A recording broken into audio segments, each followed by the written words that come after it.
The world ended not with fire, but with silence. Cities once filled with life became tombs, and the living became ghosts among the dead. In this silence, one man's story refused to die: Rick Grimes, the sheriff who fought to save his people when the world fell apart. His name became a whisper carried by survivors who still believed in hope. They said he died a hero, but legends rarely end that way.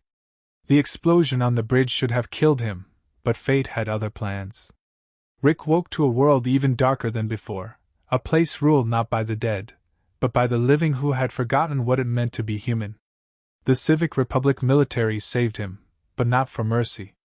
They wanted control, obedience, and silence. Far away, Michonne's heart refused to accept his death. She searched the wastelands, through burned towns, collapsed highways, and seas of walkers, driven by one thought: Rick is alive. Each night, she whispered his name to the stars, as if the universe might answer. Her journey was a story of love surviving the apocalypse, of a warrior who fought not for herself but for the one person who gave her reason to live. While others surrendered to despair, she followed the trail of hope, a map written in pain and memory. Rick, trapped behind walls of soldiers and secrets, fought to remember who he was. They tried to erase his past, to make him one of them, a soldier without a soul. But you can't bury a man who's already risen from the dead. Every night, he saw Michonne's face in the dark, heard her voice in his dreams, reminding him of who he used to be. And with every breath, he planned his escape, because no prison can hold a man whose love burns brighter than fear. The world outside had changed. The dead were no longer the greatest threat. It was the living who had learned to weaponize survival. Entire cities hidden from the world, trading lives for power, pretending to be humanity's last hope. But in truth, they were its final betrayal. And somewhere in the shadows of this broken world, destiny was setting the stage for a reunion that would shake what was left of humanity. Rick had counted the days by scratches on the wall, each mark a promise that he would see her again. The Civic Republic military called him an asset, a resource, a ghost of the old world made useful. But to Rick, every uniform and every order was another chain. They told him escape was impossible, that the world beyond the walls was poison, that his people were gone. But Rick Grimes had lived through worse lies. Each night, he replayed the bridge in his mind, the explosion, the river, the pain, and beneath it all, the voice of Michonne calling his name. That memory was his rebellion. The compound was a machine that turned men into tools. Soldiers trained without reason, scientists spoke of rebuilding civilization, but all of it was a cage painted as progress.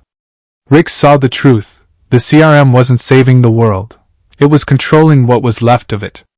They hoarded supplies, silenced those who questioned, and erased entire communities that refused to obey. He met others like him, survivors taken from their homes, convinced their sacrifices meant something. But when he looked into their eyes, he saw the same emptiness he fought so hard to resist. Outside those walls, Michonne followed the faintest traces. A torn map, a broken radio signal, a story told by a dying stranger, every clue a fragment of the man she refused to lose. Her blade sang through the dead like lightning, her will unbroken even when her body faltered. She had seen too many promises die, too many friends fall, but this one she would keep. Rick was alive, and no world, no army, no death could stop her. As days turned to years, Rick made his move. A stolen key, a broken chain, a desperate run through the night. Alarms blared across the compound as soldiers chased shadows. He ran until his lungs burned, until the floodlights faded, until the screams of the dying city became the music of his freedom. But freedom came with blood. He fought his way through mud and fire, each swing of his weapon echoing his vow, to live, to love, to return. And just beyond the ruins, Michonne reached the final trail, a boot print, fresh in the mud. She stopped, breath trembling, knowing the world had shifted. Somewhere close, Rick was alive and moving. Two survivors, two broken hearts, walking through the wreckage of everything they'd lost, unknowingly closing the distance between them. The dead moaned in the dark, the air heavy with rain, as the past and present began to collide. The rain fell in sheets as Rick stumbled through the ruins, his clothes torn, his hands bloodied, but his eyes burning with the will to keep going. Every sound in the dark could be a walker, or a soldier, or a memory trying to pull him back.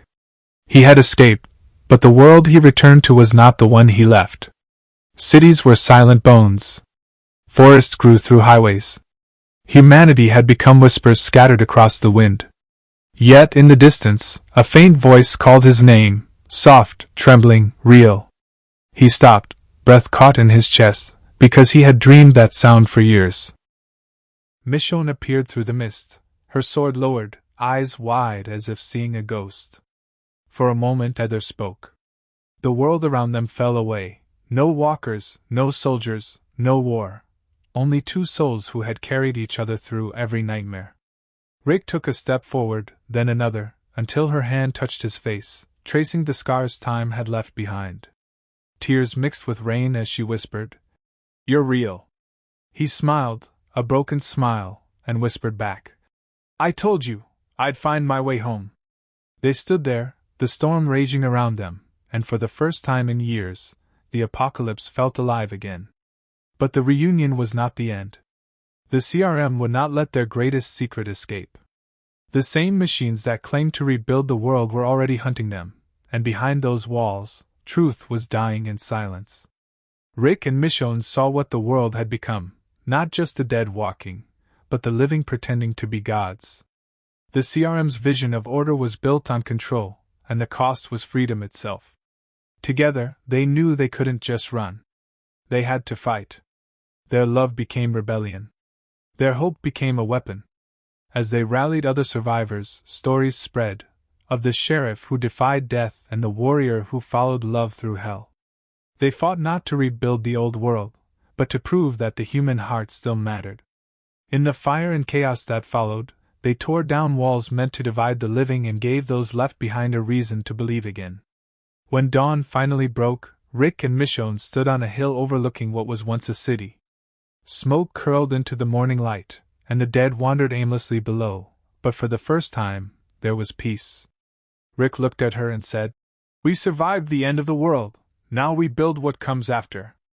Michonne smiled, resting her hand on his. Around them, the ruins whispered of what once was, and what could still be. In that silence, love became legend. And for those who heard their story, it wasn't about the dead anymore. It was about how the living found a way to be human again.